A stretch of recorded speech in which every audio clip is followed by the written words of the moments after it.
時間なんて気にしない気分は最高だけどびっくり世界がどう Welcome to the Super Sentai Brothers. This is episode 6 of The Spy Who Loved Mega Ranger, the internet's best and only podcast dedicated to Denji Sentai Mega Ranger. Every week we watch an episode of the show and we share our thoughts with you, the listener. My name is Matt J. With me as always is my co-host and brother Dave. Dave, how you doing today? Doing pretty well, man. It was cold today, and that was very sad because like 2 days ago it was like 70 degrees. Yeah, beautiful weekend. It was a gorgeous It weekend. was a great weekend to get out, or alternately, to not get out. Yeah, I sat in my backyard and I got a little sunburn. Oh, nice. Yeah.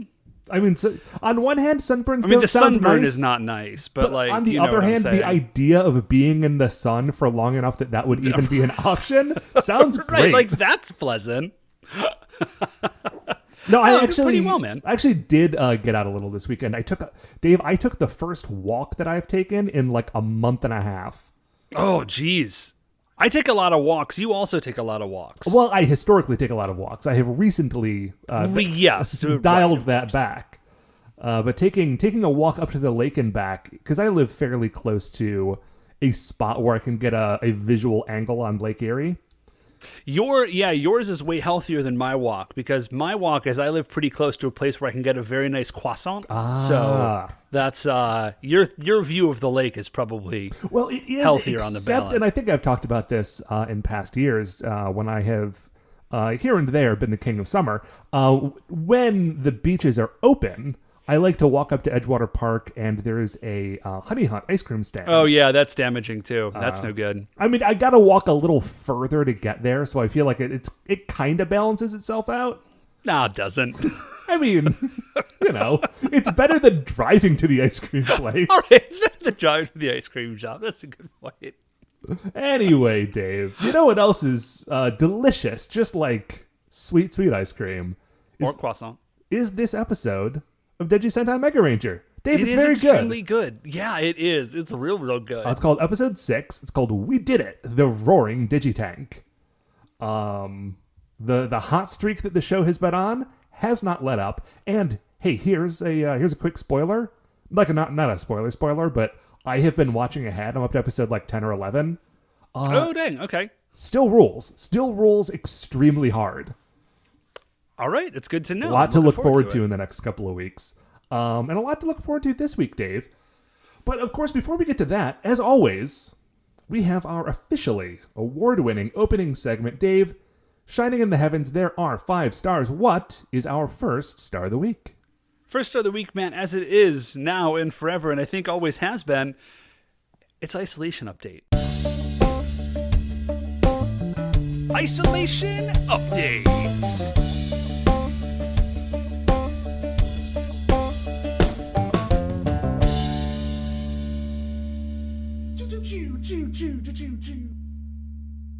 Time flows like a river, Matt, and history repeats. So it does, Dave. So it does. Yeah. So, how's your isolation going, man? Well, peaks and valleys, swings and roundabouts. It's going okay. It's going pretty okay. Like I said, I got that walk in. The weather was nice this weekend, so I had the windows open, which was nice. Yeah. I did go to move my car last week, my once a week car moving. Yeah. And discovered that at some point between that and the previous car moving, somebody had shimmied underneath my car and stolen my catalytic converter. Wow. Dang, that's an extraordinarily specific theft. Well, apparently they are very valuable and extremely easy to steal. So basically every car has a shiny golden ring, just like loosely bolted to the undercarriage. And if you take it away, the exhaust system doesn't work anymore. Awesome. No, that sucks real hard. I'm real sorry. You know, honestly, yes, of course it sucks. But it did occur to me that, like, normally when something sudden and catastrophic happens to my car, I freak out. Like, that's the worst thing that happens to you that week, month? Right. A, that's the worst thing that's been happening to me. And B, like, oh no, how am I going to get to work? You know? And now I'm like, dude, that is like it sucks, but it is Like, it so sucks, it's so but- far down the list. Hey, I don't have to drive anywhere. I haven't, like I said, I move my car from one parking spot to another on my street once a week. It's not like I was going anywhere, and it's so far down the list of things to worry about that, like, Yeah. it's like it's just one more thing, and that's not great, but it's just one more thing. It's just one more thing, guys. It ain't even that bad. It's not like the Japanese tiger hornets that just showed up in the United States. Yeah, right? It's fine. Right. It's fine. It's fine. My isolation is going pretty well. This thought just catalyzed. Because I had a looming sense of mild dread, Matt. And I couldn't quite Dave, let's figure not out talk why. about things catalyzing. Good point. Sorry about that. I'm not currently able to do that in all capacities. I just thought about this, is that I am a little bit, because the days are starting to kind of run together a little bit. Yes, although You know. what is weird is that this has happened like on the cusp of spring, and like now like fully into spring, like we're in May, it's spring. But like when this started, all the trees were bare, and now like there is life blooming outside, and like my view out my back window has like radically changed because there's like foliage in the way now. Mm-hmm. It is a strange reminder that, like, despite the fact that I am not in it, the world is continuing to do things. It is kind of funky. And so the days are starting to blur together. But, like I have structure. Like I have stuff that I do. Like I have my job and everything. But, and normally I really look forward to this. Summer vacation is coming. And I'm mildly dreading it. Because right now, there's the structure of work. And that at least lends like something to my days, right? Like, Right, even if all one right, day is much like the last, the morning is different than the evening. You have Right. some sort of boundaries. yes, and then there's a Friday, and then the week ends, and then there's 2 days where I don't do any work, and then time flows like a river and history repeats, and you start again on Monday. And so there's that at least cycle to hold on to. And summers can feel like a little bit like loosey-goosey as time goes anyways. And so with this whole thing, not looking to clear up anytime soon, really. And then summer vacation coming, we're I'm not even going to be working. I think it's going to be real wild. Well, actually, we will continue to monitor it in our weekly isolation update. Anyway, Dave, what is our second star of the week? So our second star of the week, Matt, it's a quickie, but it's a show that Beth and I have been watching. You may have seen ads for it. It's new on Amazon Prime.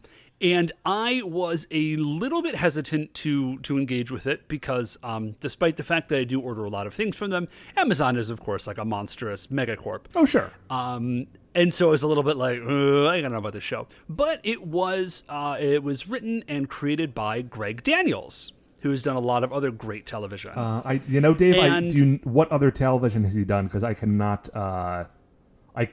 immediately recall anything. Oh, dude, he's pretty. He worked on The Simpsons. He worked on SNL. Okay. He did King of the Hill. He worked on The Office. He worked on Parks and Rec. Okay. He's a big deal. So the show is Upload, and it is about a sort of semi-near future, 15 or so years in the future. And when you die, or right before you die, rather, you can get uploaded to a digital VR space, your brain engrams or whatever are uploaded into a digital VR space. And I don't want to say too much about the show because it has some very cool twists and turns, but it is presented just as a comedy. At least the ads that I saw were oh, this is a very funny show. But it's really, really excellent. It's very funny. But there's some really emotional stuff in it. It's surprisingly insightful. There's some really interesting looks about futurism, and what might the world look like in 15, 20, 30 years. And then also there's some intrigue that gets gets in there pretty soon. So who is the main guy in that show? Because I've seen commercials for it, and I look at the main guy for like 2 seconds, and I think I know this person's face, but I cannot place him. Okay, yeah, there's a reason for that because it's Robbie Amell, and the reason you think TV's you know Firestorm. Yeah, well, and he's Stephen Amell's brother. Right. So if you've watched a lot of Arrow, Stephen and Robbie Amell like really similar, which like good for both of them Sure. that they look like each other. They're extraordinarily handsome. But that's why. Okay. I didn't know him from anything, but I was like, oh, you're Stephen Amell's brother. Like I'm sort of recognizing you like by association. He was anyways, Firestorm in season 2 of The Flash, I think. He's the Ronnie Raymond Firestorm. Oh, yeah. That's right. I forgot about that. Anyways, Matt, strong recommend on this show. It's extremely good. Like I said, I don't want to get into the plot too much because there's just a lot going on. But let it be said, the commercials for it, I don't think do it justice. Two thumbs up from me. What, Matt, is our third star of the week? Dave, our third star of the week is that I was thinking the other day, I wonder if the Charles Atlas dynamic tension manual is like out there somewhere. Because, Dude. because I've seen that advertisement 1,000 times, and it's from a very long time ago. But also, like, everyone is exercising at home right now, if they're exercising at all, and without equipment, right? And so Right. I had this thought, like, man, wouldn't it be hilarious to, like, get really into Charles Atlas dynamic tension as my, like, quarantine workouts?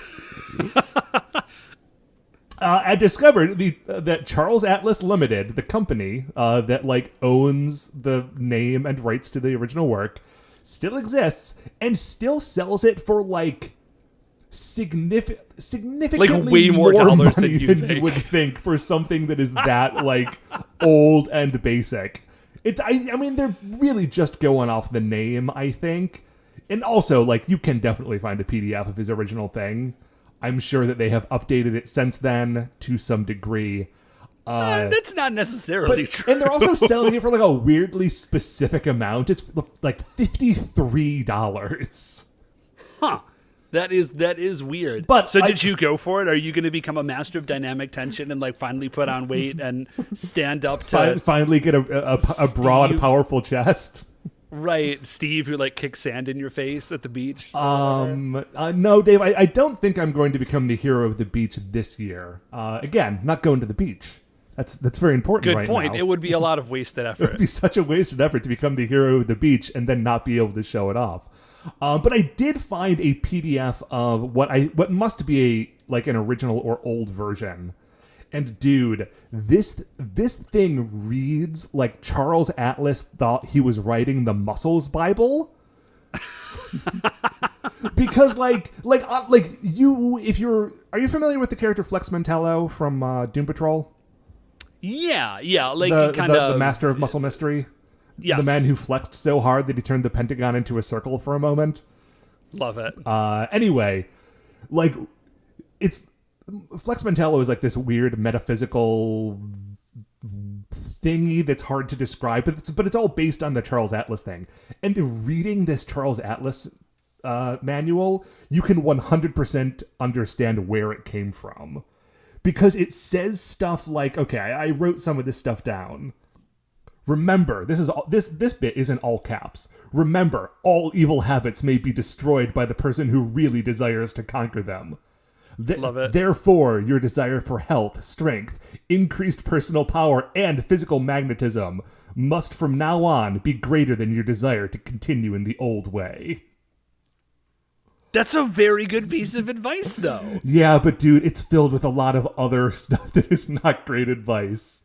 There's bits like never sleep with the window closed. You should always be like taking in fresh outside air. You should help wake yourself up in the morning every day. Do not neglect to do this each day by shocking your genitals with cold water. What now? Yeah, that's just a quick aside he throws in there. Just like, hey, if you're not sure how to start your day. There's a lot of weird mind over matter stuff, but it's all very specifically aimed at like capital H health and capital PM physical magnetism. Awesome. That is why I urge you to think thoughts of strength and health. Hold in the mind's eye the ideal of human perfection, and day by day you will assuredly arrive nearer and nearer the goal. That's not a practice for how to act during the day. That is a bit of advice on how to. That is the state in which you should fall asleep, meditating on a state of human physical health perfection. So that in the nighttime, you can train your body to like reprogram itself to give you the broad and powerful chest that you need. Oh man. No, this is all very good. You know what I think I dig about that particularly, Matt, is that like if you listen to like health gurus in like 2020, they are basically saying the same things, just with like way less panache. Yeah. There's a lot of like meditation about like mindfulness and like, you know, like envision your goals and like blah, blah, blah. It's the exact same thing. Charles Atlas just says it in a way radder way, and also maybe emphasizes shocking your genitals with cold water a little bit more than is like standard these days. Here's a bit of an... But I did hear about somebody saying that you should like expose your perineum to the sun. So people are insane. Everything old is new again. Anyway, there's also a bit that says 15 secrets of jujitsu, and then underneath, note, be careful not to harm anyone using these techniques. I really like the idea that you would learn the secrets of jujitsu specifically to not harm people. It's extremely good.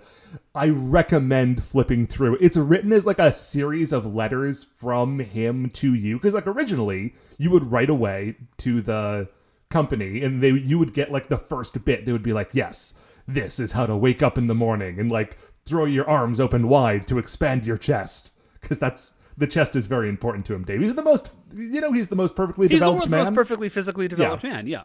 Anyway, huge recommendation, not necessarily to follow the teachings of Charles Atlas, but to look at it, but because maybe do. boy, oh boy. Very good stuff there, Dave. What is our fourth star of the week? So, Matt, our fourth star of the week, it's Baby Watch.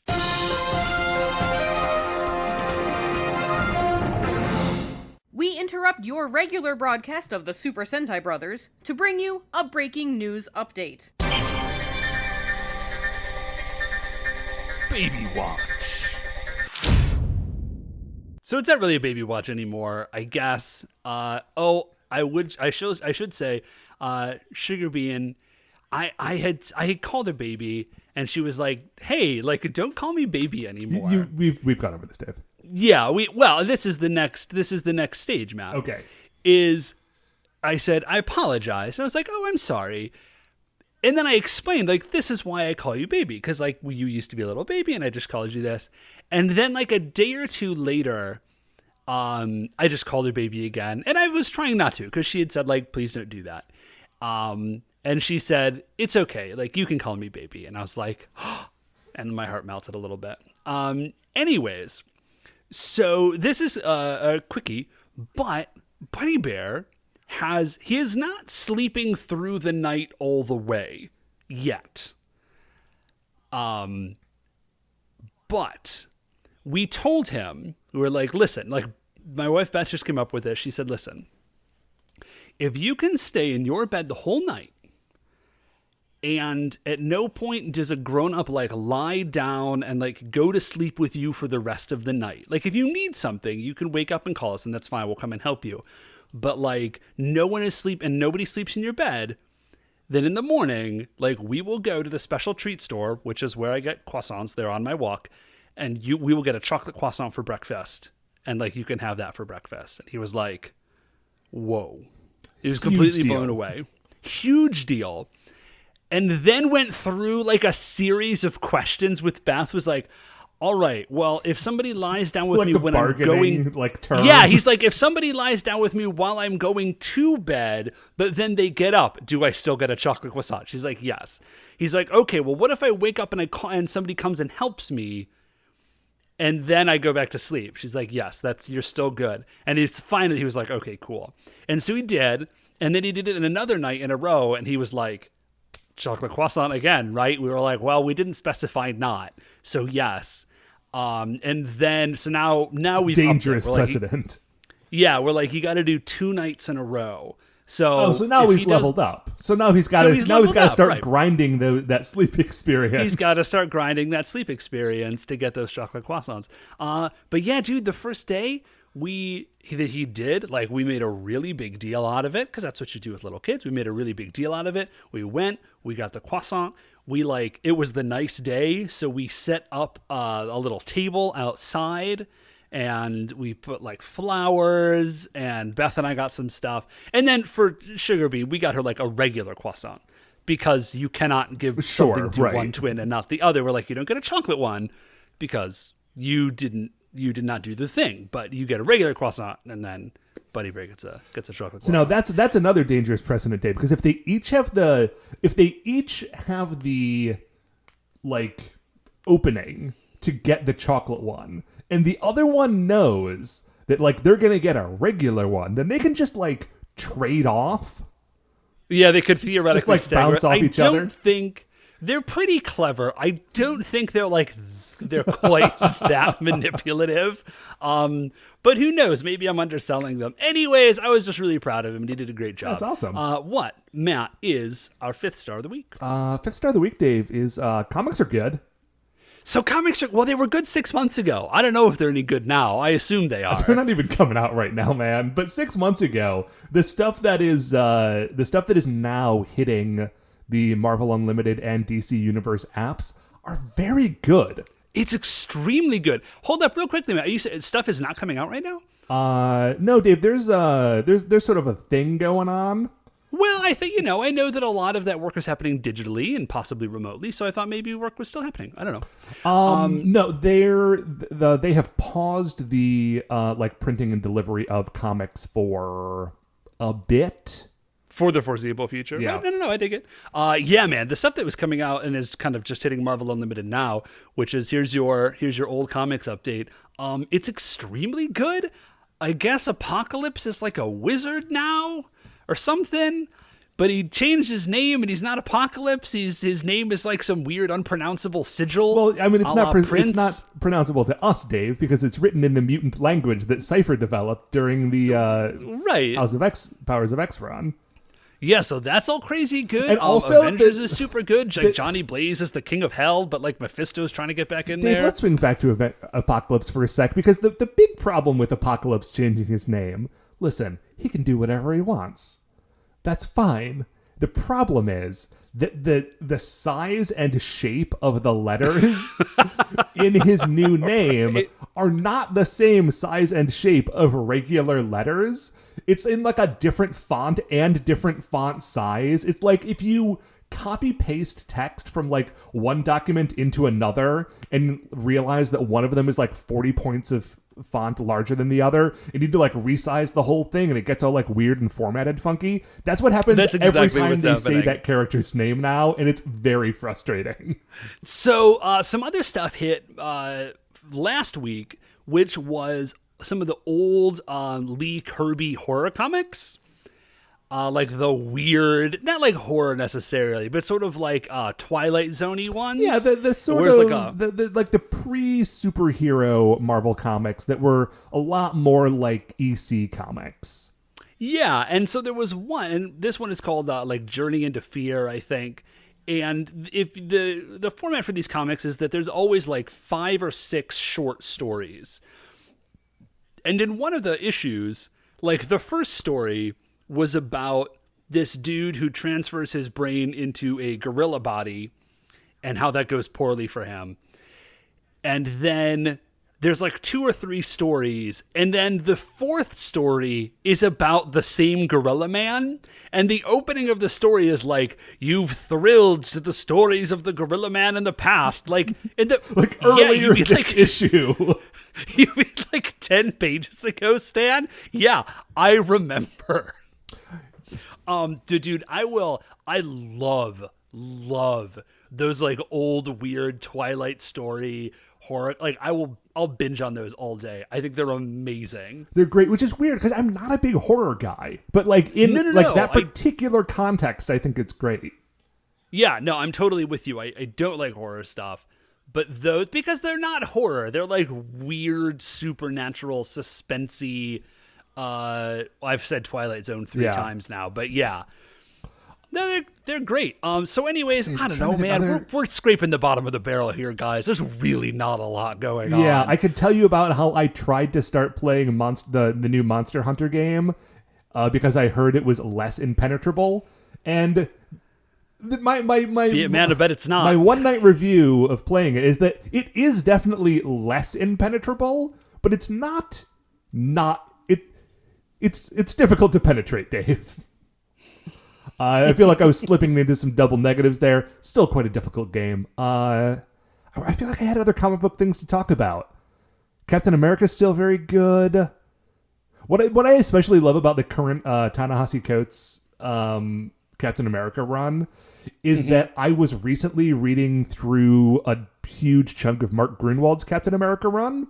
Oh, okay. And it is super clear to me that Ta-Nehisi Coates was also recently reading through a huge chunk of Mark Gruenwald's Captain America run. Like the Gruenwald Cap DNA is all over that book, and it is so good. Well, this I think is something that's really cool about Ta-Nehisi Coates. Is my understanding is that prior to onboarding him to write Black Panther, not only was he not a comics writer, I don't think he was even really like a comics guy. I don't know about that. I mean, I'm not like pals with the dude. That's just sort of like the impression that I got. And so I think it's really interesting watching his approach to comics, like as a thinker and as an excellent writer, and as it turns out, a great comic writer.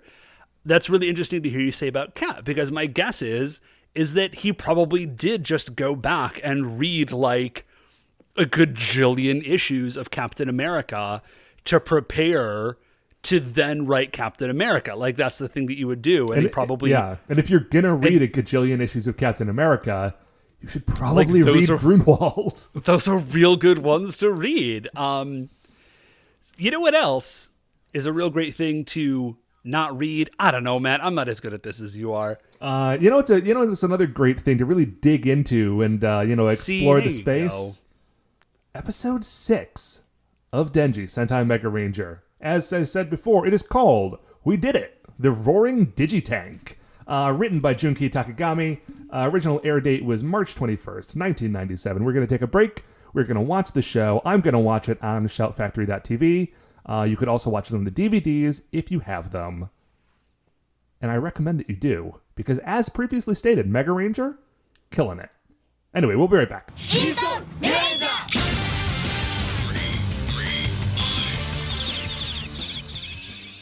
Welcome back, Dave. This episode introduces 2 new minor characters that I hope stick around for the entire run of the show. Oh my gosh, I will be legitimately angry. Well, you're a few episodes ahead. I'm okay with you spoiling this for me. Do these guys continue to show up? They have not been in another episode that I have seen. Okay, man. If they gave me Japanese Bulk and Skull... Because that's for one episode, and then never give it again. It's on one hand, it's a beautiful gift. On the other hand, to like give it and then take it away is so cruel. Mm-hmm. That's what I'm saying. It was like that one nice day 3 days ago. I hope we at least get to follow up with them at least one more time later in the season. I feel like we'll have to. Okay, so here's how this. So we're at the high school. Class is out. Kids talking about food. Chisato is running through the halls. Thank you. She runs into the nurse's office. In the nurse's office, Miko is laid out on one of the, like, gurney bed things in there. Yeah, there's little beds in there. Yeah, it's a hospital bed. It's the sort of bed that you might have in your, like, shack in a Fallout game. There you go. But in much nicer condition, I guess. Because, Fallout. Not getting sucked into the Fallout whirlpool today. Depends on the DLC you're paying for. So Miku, she runs over and she's like, Miku, like, where are you? She's okay. Miku is just napping. Yeah, she is not ill. She is not injured. She is just asleep. So this actually, this did make me laugh. Because if you go to the nurse in a school, I don't know if you guys remember this, like they basically can't do anything for you. And like if there's emergencies, they can handle that. Like they are, certified nurses or whatever. I actually did have a kid who did this a few years ago. And this was amazing because I had this kid twice a day because I had him for English and he was also in theater at the end of the day. Okay. So he would show up for English and then not show up for theater. And after like a few, and I had no idea what was going on. Sure, you're not like keeping tabs on each of your kids. Yeah, he's just like not there. At some point I asked him, I'm like, dude, where are you? Like, are you just leaving school? Like, what's going on? He's like, oh, I've been going down to the nurse's office, like to nap. And I said, oh, okay. Well, that's very bad, and you're failing theater. And then we did a whole other thing after that. But like, yeah, Miku's doing that. She's like, no, I'm sleepy. I'm just gonna like hit the nurse's office for a quick nap. Sleeping through her morning classes. And what she says, and like, honestly, I get it. She's saying like, listen, between being a Mega Ranger, going to school, going to cram school after school, and also like helping around the house, I don't have a break. Like, I'm just going 24 hours a day. You may recall that a few episodes ago, she was very excited about the idea of Galaxy Mega being automated so that she didn't have to do it anymore. She like hit a concert. She's just busy. We should say that as soon as Miku pops up out of bed, she jumps up into her henshin pose. Like, she is ready to go. Yeah, it is. In that It moment. is very good that it was another one of the Mega Rangers who came to pick her up. Otherwise, someone might have guessed her secret. Yeah, oh no. So they come around a corner and they run into this dude. He's a big dude. We find out in a moment his name is Shintaro. And with him is Jiro. And Jiro is like his little buddy. And they're Bulk and Skull. Like, Shintaro is Bulk and Jiro is Skull. Yeah. Right? Absolutely. Yes. Like, it is not exactly the same, but it is so close to being the same that you and I both were like, oh yeah, obviously this is Bulk and Skull. So, Which is interesting, actually, because this is the 97 series. I was going to say this post-dates. Right, so, like, it's not that Bulk and Skull are the American these guys. These guys are the Japanese Bulk and Skull. Yeah, they very much could be, which I think is great. So, Shintaro, through Jiro, I'm not sure, says, because he never talks, Shintaro never says anything, Jiro will say stuff, and then he'll say, like, that's what Shintaro says. So he says, listen, here's the deal. Shintaro knows your secret, and he has pictures. And if you want the pictures back, you're going to have to meet us in this place, and then we'll tell you what the deal is. Yeah, and Jiro, like, pulls out a hand-drawn map, like, you will meet me here. It's very good. They have, like, clearly done a lot of preparation for this, like, quote-unquote chance encounter. Right. Shintaro is eating donuts.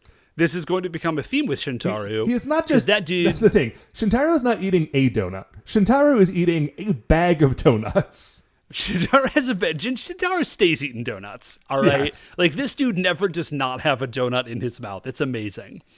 So... the girls are like, oh, Shintaro, like, what a creep, but, like, whatever. And, like, they kind of walk away. And then we walk in on the guys, and Kenta is saying, and the girls are apprehensive because they're like, oh, no, like, he must know our secret, which is that we are the Mega Rangers. This is very bad. Kenta, meanwhile, is telling the guys, like, dudes, my dudes, I have a plan. It's brilliant, and it's foolproof. You're going to love this. You're going to love this. We tell everybody that we are the Mega Rangers, and then we will not have to go to class. Right. Everyone will just let us skip because we're Mega Rangers and we're clearly busy. Koichiro, like, smacks him in the back of the head. He's like, no, we absolutely cannot do that. Our parents don't even know that we are the Mega Rangers. Like, this is the sort of thing that we need to keep on the DL. Kenta's like, listen, man, I still think this is a great plan. Besides, like, the girls will inevitably end up slipping and telling somebody anyways. They give him a very harsh glare, like, no, we absolutely wouldn't. No one could ever find out about it from us. No chance.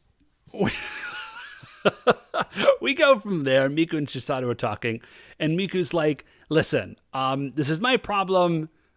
I'll sort of sort this out. Like, don't you worry about it." Chisato does not buy it, but is like, "All right, fine." What's really funny is Chisato is like, "Listen, are you sure you don't want me to come with you?" And Miku says like, "Yes, I got in this problem. I'll get out of it." And she sort of like laughs and does like a freeze frame thing as though the camera is about to cut away, but the camera does not cut away. So she's just like stuck in this like smiling like freeze frame thing. And Chisato just like walks over to her and is like, "You are not okay."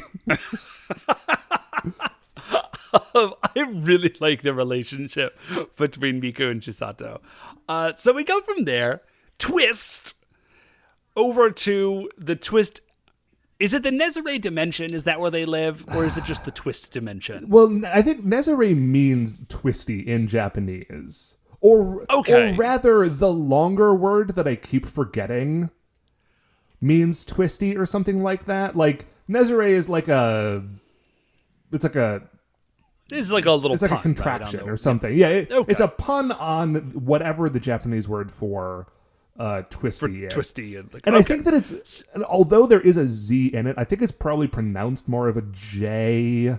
Like a je. Yeah, neige, it's kind of something. hard for me to like get my tongue around. I gotcha. So anyways, it's Dr. Hinelar and Shibalena and Ugande, and they're watching the Dimension of Earth, and kids are like rollerblading around happily, and like people are at a park, like everybody's having a good time. Hinelar hates joy. Yeah. This is all terrible. Hinelar just shouts, "There's not enough terror."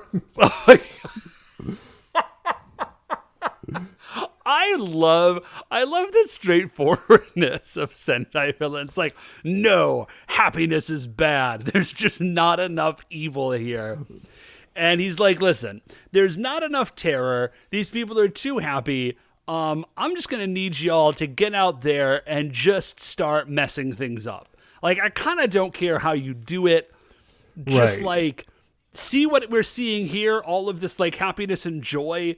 I want less of that and more evil and terror." And Ugande's like, "It's cool. We've got Right. it." Shibalina walks on screen and she's like, "I know what to do. If we destroy the symbol of human civilization, their smiles will turn to despair or terror or something." This is amazing. There's one. There is As it happens, a single one. this giant cardboard box roughly in the shape of a building. That's it. It is the thing. world's tallest high-tech building, and also it contains the new energy generator. Now, Dave, in the subtitles, I don't know if you noticed this, but new energy was capitalized, and I don't know what that is meant to imply, but generator is not capitalized. So it's not that the name of the generator is the new energy generator. It's that the name of the energy is new energy, and this is the generator of it. No, yeah, I think that's definitely supposed to be the case. So, like, I'm skipping ahead a little bit, but we're gonna see this thing, and it is very clearly, it's like an arc reactor. This is like a super science electricity generator. So I think that's why it's capitalized. This makes sense. It's letting you know this is not like... It's not that crummy not just old energy. It's not a new generator of energy. It is a new energy It is generator. a generator of it new is- energy. Right, it's a super science generator, basically. And they're like, and so what we're going to do is we're just going to break it. We're going to knock the building over, We're just going to break it real bad. and then it's going to explode, and the energy will wash over the city. And by energy wash over the city, they mean this thing's going to blow up so bad that Tokyo won't exist anymore.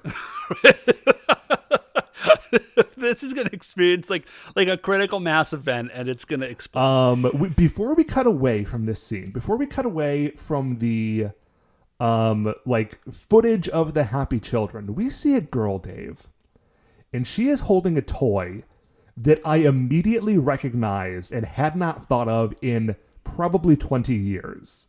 Oh, I missed this. It is a plastic like disc that is like velcroed to her hand as though it is a catcher's mitt. Oh, yeah, and then you can throw a tennis Yeah, ball and at it it. has it's just like this velcro circle on a plastic disc that you sort of like palm is like, attached to your palm, and you throw a tennis ball back and forth, and the tennis ball like sticks to the Velcro. And often the tennis balls and the Velcro discs would be like matching neon colors. And then, well, yeah, I mean, of course, consider the time period. And then it would work really well for a few Matt. weeks, and then constant Velcro on the tennis balls would just like pull all of the strands, like all of the fabric out of the tennis ball until it was just like this unusable heap. Matt, listen, this is an era. I just wanted to say they could be no color but neon. This is an era that gave us the Hypercolor shirt, which is a shirt that managed to figure out how to make one shirt 2 neon colors. Yes, with heat.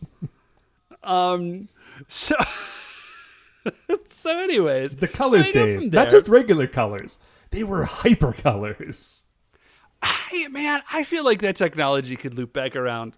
So anyways, we go from there, and we see Jiro and Shintaro, and they are beneath they're in the spot. They're at the bridge, and Shintaro offers Jiro a donut. Jiro doesn't want one. Miku shows up. Shintaro drops his donut when he sees her. He does. She is apparently looking like super extra cute. It's a good look. Yeah. It's a good look. She's got like a hoodie and some overalls and pigtails. And so we show up. Here's the deal. Taru. He's in my notes as Shin because Shintaro is long to write. Shintaro wants a date. He says, here's the deal. Through Jiro, he says this. Shintaro says nothing. Jiro does all the talking again. Jiro says, listen, Shintaro wants a date. If you go on a date with him, at the end of the date, he will give you these pictures back. And there's a brief moment in here. You will recall I said Shintaro dropped his donut. There is a bit while he is talking where Jiro reaches down, picks up the half-eaten donut that has been on the ground, sort of blows the dirt off of it, and puts it back in Shintaro's donut bag. That's right. Miku was like, okay, fine, like this sucks, but whatever. And then the three of them go on a date together. Yeah, and so Miku is a little like, so this is weird. And Jiro's like, no, listen, it's not weird. Oh, also, there's this great shot right as they're starting their like the date portion of their day, where the camera is on Miku and Jiro. And Jiro is like saying, from the first time I met you, I was so into you, like you're so cute, and I really enjoy your company and all this stuff. And obviously, like, he is saying the stuff that Shintaro has told him, but Shintaro is not in the shot. It's just Jiro talking to Miku, and then the camera pans out, and you see that there's 3 people there, and it's like, anyway, that's what this guy said. Very good. Yeah. Very funny It's stuff. great. So Miku's like, hey, listen, you know what I could do? Because we find out what the deal is. Shin is just very shy. Shintaro is very shy, and he can't talk. Jiro doesn't mind, so he does all the talking. Miku says, hey, you know what I could really go for? Some juice. Jiro says, no problem. I will go get the juice. And then as soon as he kind of turns around, Miku grabs Shintaro and is like, let's boogie. Right. Like, let's get out of here, just you and me. Jiro gets stuck on an escalator because he is going up an escalator to go find juice. And then by the time he turns around to see that Miku is dragging Shintaro away, like, he's on the up escalator, so he can't run down fast enough to get back to them in time. Yeah. I'm just saying good physical comedy bits in this episode, because there are a lot of them. Right. Also, I should say, Shintaro, snappy dresser. Very snappy. He's got a very cool shirt on under his... This might be later in the episode, but he's got a very cool patterned shirt under, like, his school jacket. Yeah, it looks neat. So anyways, the Rangers are all looking around. We see the Rangers, they're back on the episode. They're looking around for Miku. They're like, what even is going on? And Chisato's like, Miku felt responsible. She felt bad. She's trying to fix this thing. We'll figure it out. This is, by the way, the Miku- first time we see any of these characters not wearing their school uniforms. Oh, yeah. Kenta is wearing, like, this big red, like, starter jacket, sort of. Yeah, Kenta is color-coded. I don't think anybody else Chisato is... I think Koichiro is still just wearing his school uniform. Oh, yeah, I didn't And think about Shun that. But is that wearing true. a black leather jacket, because he's the bad boy. Right, but he does have on sort of like a blue cravat thing, I think. Because he's the classy bad boy. I love it. Shun. So Miku is like, listen, where should we go on this date? Shintaro has zero ideas. This is a very bad date. So she says, let's go to this hypertech, like this new very cool building. It's got a hotel, it's got a pool, it's got a restaurant, It's got a power generator. It's got a nuclear generator, it's got everything. Also, dude has still not run out of donuts. No, of course he has not. And she, at this point, because like they get in the elevator and they're going like up to the like viewing platform of this building, and she's like, stop eating those donuts and pay attention. Like, we are on a date. You said that you want You wanted to go on a date. and like I promised that I was going to go on a date with you, and then you would give me I might be like conflating two scenes here, but basically she's like, I promised that I would go on a date with you, and then you would give me the pictures back. And so we are going to do a date, and we're going to do it right.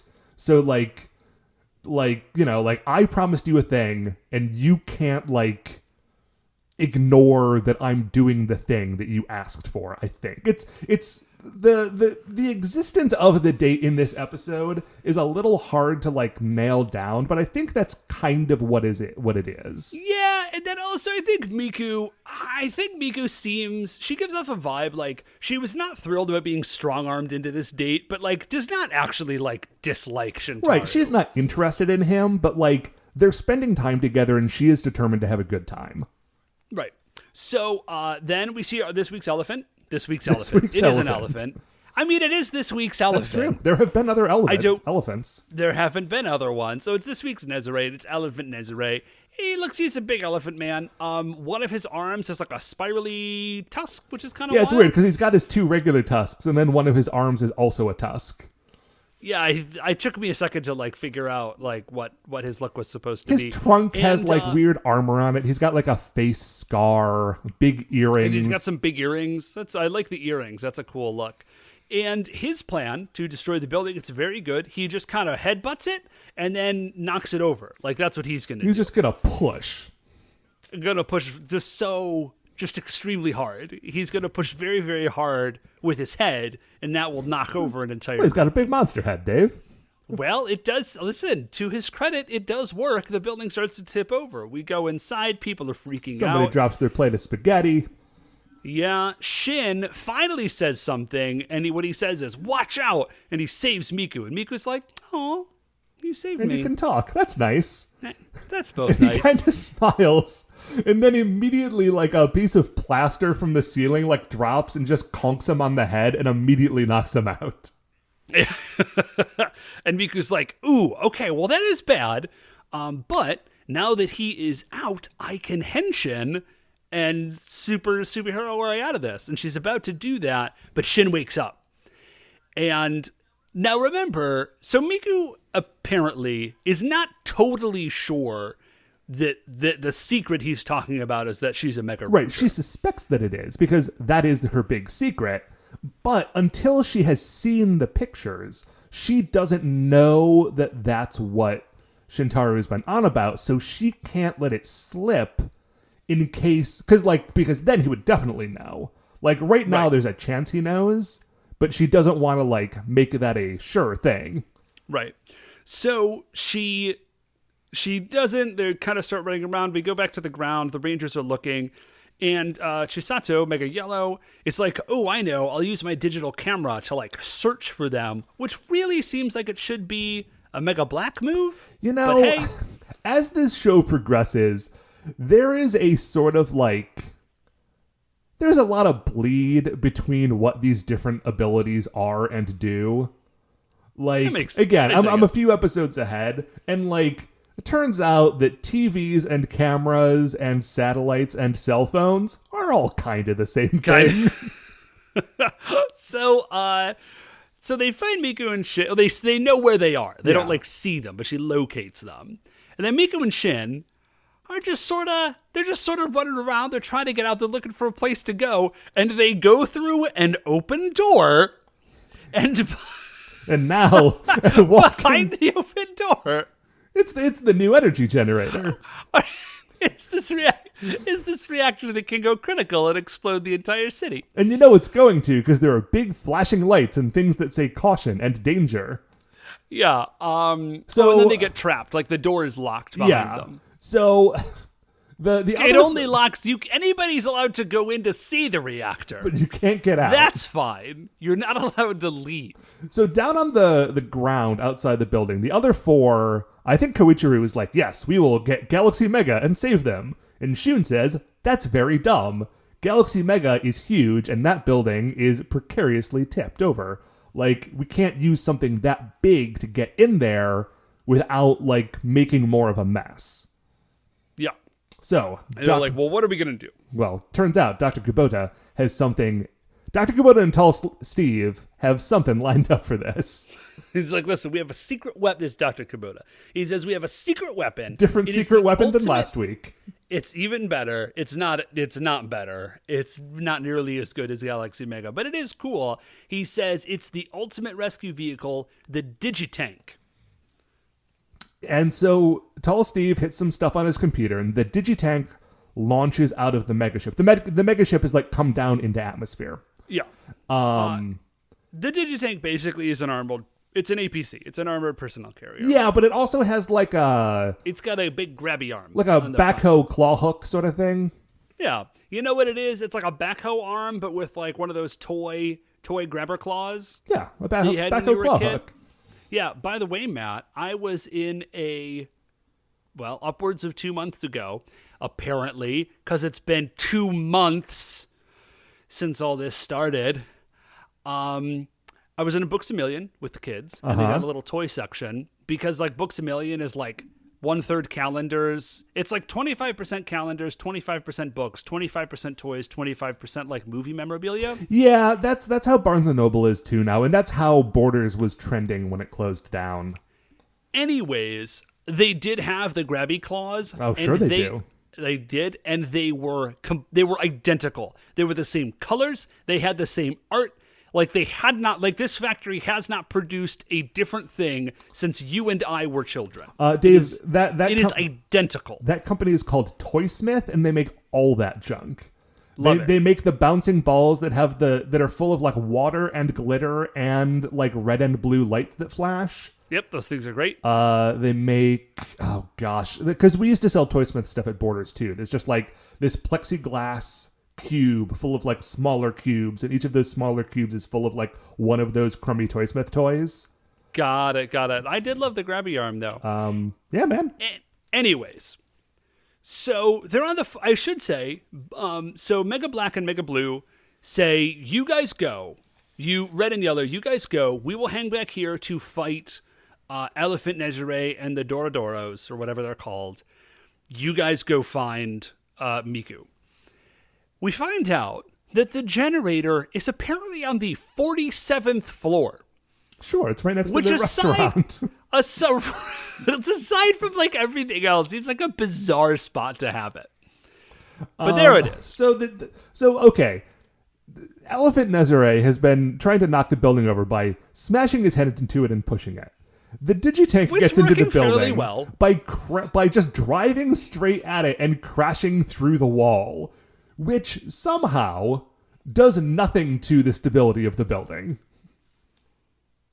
which is amazing. Well, there's a sense to that. You know what I mean? It's just punching a small hole. Like you could knock a hole in one of the walls of my house and the whole thing wouldn't fall. But the over. Digitank is bigger than Elephant Nezure. Well, he's using super Nezure strength, Sure, man. he's got tusks. Anyway, It's right. It's the tusk power that's really, and he's got 3 tusks if you think about it. that's true. So Tusk arm. So Miku says, she's like, oh, I really should henshin, but I'm not sure. She says, listen, we're going to finish this date. Just show me the pictures. And Shintaro is like, can't do it. Sorry. We pinky promised pictures after date. Which, like, my dude, there is a time and a place, but whatever. You know, first of all, yes, of course. But on the other hand, the what this date is and how the two people involved in it feel about it is weirdly nebulous in this episode. But the sense that I got was that, like, while that, like, he knows that she's on the date because she wants the pictures, right? Mm-hmm. But until she gets the pictures, the fiction of the date is maintained, right? And, Yeah. like, they have both promised, like, they have made a contract, and, like, once she gets the pictures, the date is over, and then none of this was real. And in this moment, she's like, hey, I know I'm on a date with you right now, but can we please just end this dumb thing and you show me the pictures so that we can all move on with our lives and hopefully continue to have lives and not get exploded by this generator? And there is a part of him that's like, but if I give you the pictures, then, like, the spell is broken. And we go back to just, like, me being a guy who is forced you to do this, like, dumb thing. Which maybe now I feel bad about. I hope he feels bad about, because I want to kind of like this character. Yeah. Does that, I mean, it's not good reasoning, but it might be high school reasoning. Yeah, no. I that makes sense. And so there's a fight, like Mega Black and Mega Blue are fighting Elephant Nezare. The tank is punching through walls. It's just driving up the stairs. The reactor's starting to get bad. Things are getting very bad. There's a crack in it, lights shining out. Miku is like, all right, man. Like, even if this dude doesn't know that I'm a Mega Ranger, we're about to die, so I need to do something. Yeah. So she's about to henshin just in time. Digitank busts in. She's like, oh, thank goodness. But the reactor is going critical. Right. Oh, no. So, Miku and Shintaro hop in the back seat of the Digitank. Then the claw arm comes out, and Kenta's like, okay, I've got this. Which he really does. This Right. makes a ton of sense. Kenja's primary thing is that he's very good at video games. Right, and this is the claw game, you know? So, like, he's just got to try to, like, use these remote controls to get this claw to pluck this thing out, because there's a central core to the energy generator. I'm sorry, the new energy generator. And if you can remove the core, then the whole thing sort of shuts down. Yes. So he starts to kind of grab it, and then the building shakes again, and he loses his grip, and it slips back down.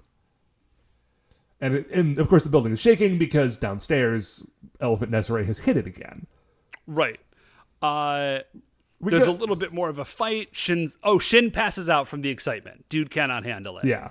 They go in for one more try. Kenta nails it.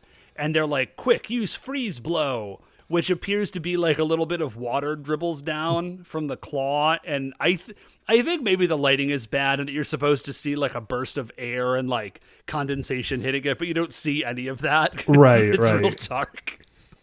But anyways, they fix it. Everything's fine. Yeah, just in time. And they pull a Yui inside this small room in their tank, drive back out the building, sort of just in time. Right. By just in time, Matt, means Nezare Elephant does in fact destroy this building. Yeah. So Elephant Nezare has, the reason he's able to do it is that BBDB comes in and makes him grow giant. And so now he's big and he's able to, like, just shove it over. Now, as you say, we have stopped him from destroying the city, right? Because the generator has been deactivated. But he still did just knock over the world's largest high-tech building. Right, and like the symbol of civilization or whatever. I don't know, maybe the generator was the symbol of civilization. It was a little vague. Well, he still knocked that over too, though, is the thing. So anyways, apparently nobody is as worried about this as Dr. Shibalena thought they would be, because he manages to do this, and there's more episodes after this, so it isn't that big of a deal. So he knocks it out. There's a sweet jump from Digitank as it escapes the building, and then they send down Galaxy Mega, and Galaxy Mega like kicks the snot out of Elephant Nezare. Yeah, it all happens very quickly. Yeah. So now here's the end of the episode. This is it, man.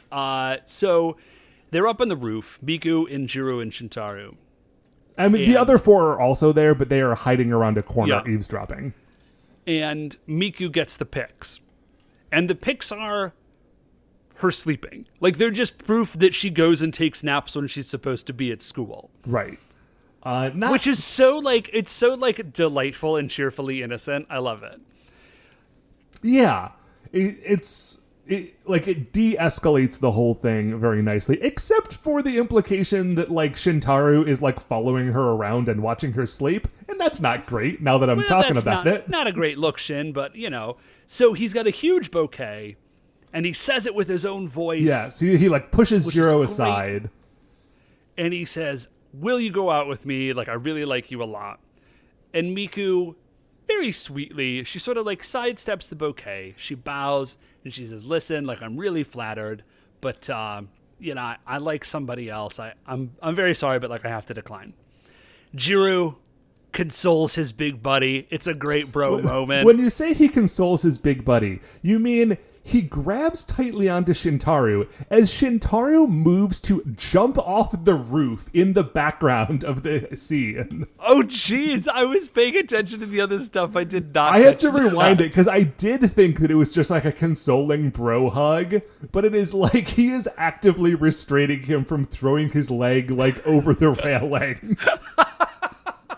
I shouldn't be laughing about Well, that. I mean, except they're playing it for laughs. It is only funny because this show does what some seasons of Sentai do very well, which is that it is very much like a live action anime. Like, these people act like cartoons in a lot of ways. That's a very good point, man. Especially in moments like this. Otherwise, that is not a great scene. But in this, yeah, since it's played for laughs, and he doesn't do it, it's very good. Yeah. So Miku walks over to the other four, and the three guys are all like, "So you like somebody else? Somebody huh? else, huh? Maybe someone you're close to. Maybe someone you know pretty well. Maybe someone you spend a lot of time with. It's definitely me, right?" And they're also like bouncing around. Miku looks at all of them, and then turns and grabs Chisato's hand. And is like, "Let's go, babe," and like runs away. And even Chisato is like, "Wait, is it me?" End of episode. End of episode.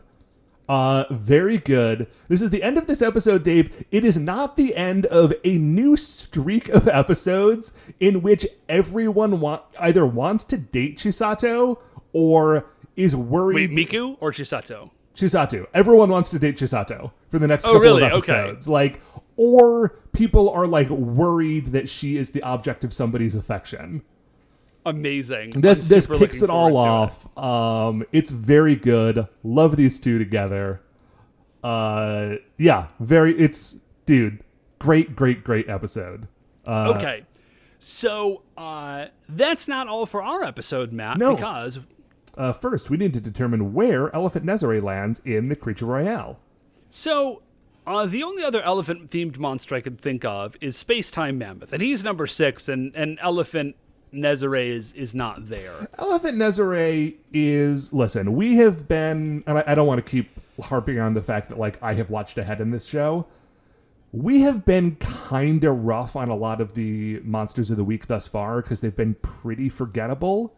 That's going to turn around pretty quickly.